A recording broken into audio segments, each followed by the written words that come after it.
It is the month of December, and yet the city is at this very moment in a sweat. License is given to the general merrymaking. Everything resounds with mighty preparations, as if the Saturnalia differed at all from the usual business day. So true it is that the difference is nil, that I regard as correct the remark of the man who said, "Once December was a month, now it is a year." If I had you with me, I should be glad to consult you and find out what you think should be done, whether we ought to make no change in our daily routine, or whether, in order not to be out of sympathy with the ways of the public, we should dine in gayer fashion and doff the toga. As it is now, we Romans have changed our dress for the sake of pleasure and holiday-making, though in former times that was only customary when the state was disturbed and had fallen on evil days. I am sure that, if I know you aright, playing the part of an umpire, you would have wished that we should be neither like the liberty-capped throng in all ways, nor in all ways unlike them, unless, perhaps, this is just the season when we ought to lay down the law to the soul, and bid it be alone in refraining from pleasures just when the whole mob has let itself go in pleasures.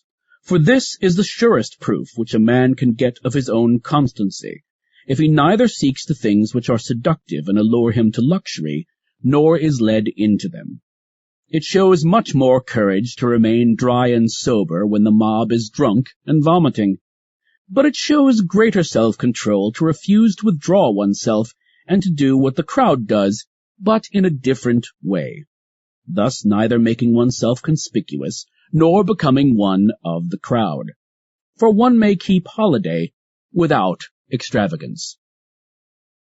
I am so firmly determined, however, to test the constancy of your mind that, drawing from the teachings of great men, I shall give you also a lesson.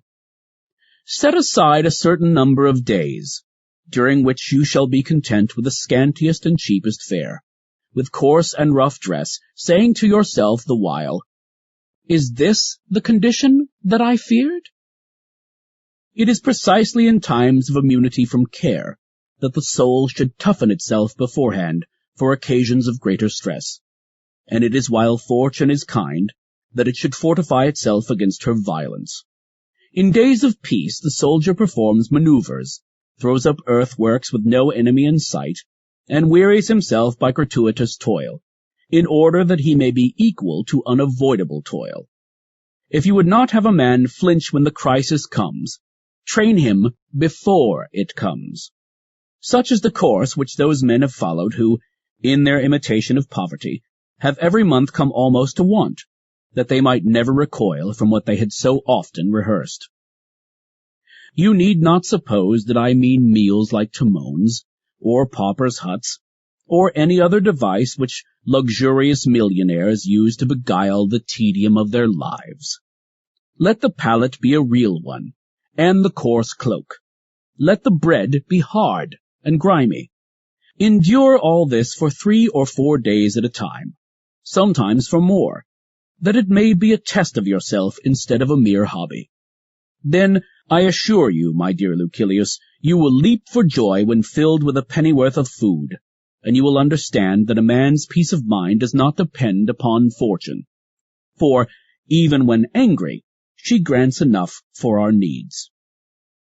There is no reason, however, why you should think that you are doing anything great, for you will merely be doing what many thousands of slaves and many thousands of poor men are doing every day.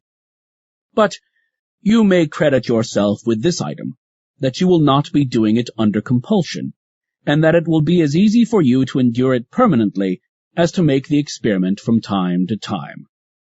Let us practice our strokes on the dummy. Let us become intimate with poverty, so that fortune may not catch us off our guard. We shall be rich with all the more comfort if we once learn how far poverty is from being a burden. Even Epicurus, the teacher of pleasure, used to observe stated intervals, during which he satisfied his hunger in niggardly fashion. He wished to see whether he thereby fell short of full and complete happiness, and if so, by what amount he fell short, and whether this amount was worth purchasing at the price of great effort. At any rate, he makes such a statement in the well-known letter written to Polyaenus in the archonship of Carinus. Indeed, he boasts that he himself lived on less than a penny, but that Metrodorus, whose progress was not yet so great, needed a whole penny. Do you think that there can be fullness on such fare? Yes, and there is pleasure also. Not that shifty and fleeting pleasure which needs a fillip now and then, but a pleasure that is steadfast and sure. For though water, barley meal, and crusts of barley bread are not a cheerful diet, yet it is the highest kind of pleasure to be able to derive pleasure from this sort of food, and to have reduced one's needs to that modicum which no unfairness of fortune can snatch away. Even prison fare is more generous, and those who have been set apart for capital punishment are not so meanly fed by the man who is to execute them. Therefore, what a noble soul must one have, to descend of one's own free will to a diet which even those who have been sentenced to death have not to fear. This is indeed forestalling the spear thrusts of fortune. So begin, my dear Lucilius, to follow the custom of these men, and set apart certain days on which you shall withdraw from your business, and make yourself at home with the scantiest fare. Establish business relations with poverty. Dare, O my friend, to scorn the sight of wealth, and mold thyself to kinship with thy God. For he alone is in kinship with God who has scorned wealth. Of course, I do not forbid you to possess it, but I would have you reach the point at which you possess it dauntlessly. This can be accomplished only by persuading yourself that you can live happily without it as well as with it, and by regarding riches always as likely to elude you. But now I must begin to fold up my letter. Settle your debts first, you cry. Here is a draft on Epicurus. He will pay down the sum. Ungoverned anger begets madness. You cannot help knowing the truth of these words, since you have had not only slaves, but also enemies. But indeed, this emotion blazes out against all sorts of persons.